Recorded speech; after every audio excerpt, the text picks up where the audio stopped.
Hi guys, welcome back to another video in my Drive Safe with Keshav series, and this is the third video in Right Away series. If you haven't watched the first two videos already, then they are about Right Away itself and Right Away for emergency vehicles. So let's just quickly revise what is Right Away. Right Away is a set of rules and regulations which tell you about who has priority to pass first at an intersection. Today's topic is about right of way at controlled and uncontrolled intersections. So, what are controlled intersections? These are the easiest to follow as you just have to follow the traffic lights and refrain from jumping red lights. Now let's talk about uncontrolled intersections. These are the intersections which neither have the traffic police nor the traffic lights. These are the intersections where you need to follow right of way.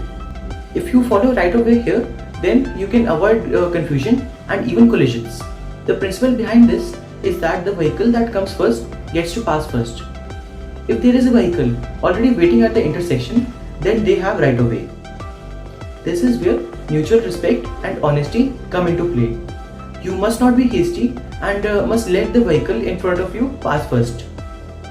The third type of intersections are T-intersections, or when a small road merges into a larger road. Here, the vehicles on the smaller road need to take care that they do not just barge into the traffic of the main road, which is moving at a higher velocity and has a larger volume than the smaller road. The vehicles on the main road always get right of way. If we yield right of way and follow all these principles, then we can avoid collisions and help save lives. So that's all for today. Follow for the next video and goodbye.